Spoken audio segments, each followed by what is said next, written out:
Elendil is a fictional character in J.R.R. Tolkien's legendarium.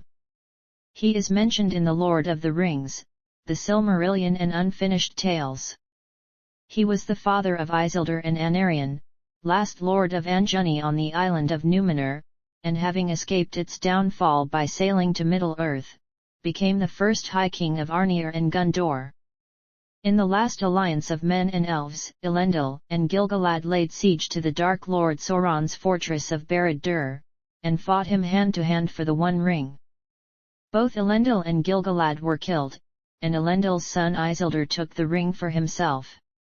Tolkien called Elendil a Noachian figure, an echo of the biblical Noah. Elendil escaped from the flood that drowned Numenor, itself an echo of the myth of Atlantis, founding new Númenórean kingdoms in Middle-earth. Fictional history. Biography. Elendil was born in Numenor, son of Elendil, Lord of Anjuni and leader of the faithful, who maintained a strong friendship with the elves and preserved the old ways against the practices of King Ar-Pharazôn and Sauron. His father Elendil had been a great admiral of the Númenórean fleet and a close friend to Ar-Pharazôn in their youth. But as Sauron's influence grew, he resorted to doing what their ancestor Elendil had done, sailing to Valinor and asking for the pardon of the Vala. Elendil was never heard of again, but on his urging, Elendil, his sons Isildur and Anarion, and their supporters fled the downfall of Numenor at the end of the Second Age, escaping to Middle-earth in 9 ships. Elendil landed in Lindon, where he was befriended by Gil-galad, the Elven king. The waves carried Isildur and Anarion south to the Bay of Bel-Falaz and the mouth of the river Anduin. With them the leaders took the Palantiri, the seeing stones that were given to the lords of Anjuni by the elves of Tol Eressë, and a seedling of Nimlith, the white tree of Numenor. Unfinished Tales states that, upon landing in Middle-earth, Elendil proclaimed in Kenya, et ira lo endorena Utolian. Sinom Maravan ar Hildin Yar ten Ambermeta. Out of the great sea to Middle-earth I am come. In this place will I abide, and my heirs, unto the ending of the world. His heir and 40th generation descendant in father-to-son line Aragorn spoke these traditional words again when he took up the crown of Gondor in the Return of the King. Elendil founded the northern realm of Arnir and its capital city of Annúminas. His sons founded the southern realm of Gondor, Anarion founded the city of Minas Aenir in Anarion, and Isildur founded Minas Ithil in Ithilien. Elendil was the High King, ruling directly over Arnir and indirectly over Gondor, via its king. As explained in the Fellowship of the Ring, Sauron eventually returned to Middle-earth, establishing a stronghold in Mordor, which was next to Gondor. He attacked, seizing Minas Ithil. Isildur fled north to his father, leaving Anarion in charge of Gondor. Elendil and Isildur returned south, together with Gil-galad and their combined armies, in the last alliance of elves and men. They defeated Sauron in the Battle of Dagorlad, and laid siege to his stronghold of Barad-dûr. During this long siege Anarion was killed. Finally, Sauron came out personally to do battle. Gil-galad and Elendil fought him, but both were killed, and Elendil's sword was broken beneath him. Isildur used his father's broken sword to cut the One Ring from Sauron's hand. Line of the Half-Elven. Reception. Biblical echoes. Nicholas Burns, a scholar of literature, notes Elendil's survival of Numenor's fall, an event that recalls to him both Plato's Atlantis and the biblical fall of man.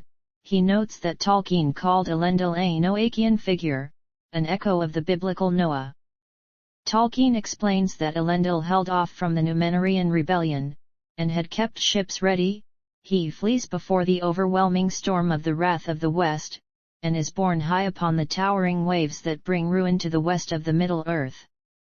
Burns notes that Elendil, who he calls a hugely important figure in Middle-earth, must be later in comparative time than Noah, where Noah was a refugee, Elendil was an imperialist, a founder of realms. However, he grants that Noachian implies a class of people like Noah, and the possibility of different kinds of flood. Burns comments that Middle-earth has its creation and flood myths, but not exactly a fall of man. He suggests that Tolkien, as a Catholic, may have been more comfortable working with the forces of nature seen in creation and flood, but preferred to leave the fall alone. He notes that both creation and flood are found in non-Christian tales from the Middle East, citing the Epic of Gilgamesh for the flood and the Enuma Elish for creation. The priest and Tolkien scholar Fleming Rutledge writes that Aragorn, narrating the lay of Beren and Luthien to the hobbits, tells them that Luthien's line shall never fail. Rutledge talks of the kings of Numenor, that is Western S, and as they gaze at him, they see that the moon climbs behind him as if to crown him, which Rutledge calls an echo of the Transfiguration. Rutledge explains that Aragorn is of the line of Elendil and knows he will inherit the crown of Elendil and the other kings of vanished Numenor, just as Jesus is of the line of King David, fulfilling the prophecy that the line of kings would not fail. Zach Kramer notes in Malorn that Tolkien's middle name, Ruel, means God's friend, and could be written El's friend with reference to the Hebrew word for God. He speculates that Elendil, elf friend, may have been a wordplay on this name. Classical echoes. The classical scholar J.K. Newman compares the myth of Elendil and the defeat of Sauron with Jason's taking of the Golden Fleece. In both, a golden prize is taken.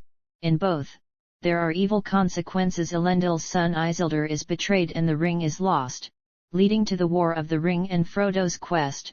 Medea murders Jason's children. Germanic echoes. Tolkien wrote in a 1964 letter that the story of Elendil began when C.S. Lewis and he agreed to write a space travel and a time travel story, respectively. Tolkien's tale was to be called Numenor, the land in the west, with repeated father-son pairs whose names meant bliss-friend and elf-friend each time. It was not completed, but survives as two unfinished time travel novels, The Lost Road and the Notion Club Papers. The elf friends were to be Elwyn in present time, Ælfwine around 918 AD, Alboin from Lombardic legend, and eventually Elendil of Numenor.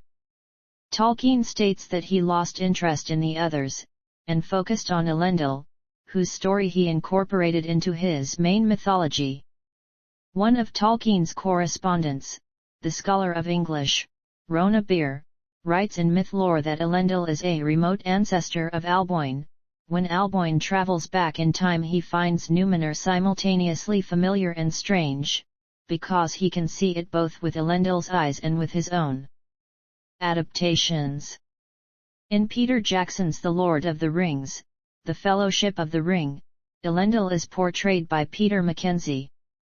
He appears briefly in the prologue, where he is killed by Sauron. The action differs from the book, where Gil-galad and Elendil heroically defeated Sauron, at the cost of their own lives, allowing Isildur to take the ring without difficulty. In the film, Sauron defeats Elendil, and Isildur fights Sauron, the action of cutting off his finger and the ring serving to vanquish Sauron. Tolkien instructed that Sauron should not be thought of as very terrible. The form that he took was that of a more than human stature, but not gigantic, though he could appear as a commanding figure of great strength of body and supremely royal demeanor and countenance. Jackson chooses to make Sauron much larger than Elendil for his final battle. The scholar of English literature Robert Talley comments that it is ironic that Jackson may have come closest to Tolkien's intentions in the prologue by representing Sauron in humanoid form, while he is a disembodied eye everywhere else in the film series. In the 2022 television series, The Lord of the Rings, The Rings of Power, Elendil is played by Lloyd Owen. The show introduces Elendil as a Numenorean nobleman, who serves as a sea captain. He is a widower with 3 adult children, sons Isildur and Anarion, and a daughter Irienne. See also Dunedain.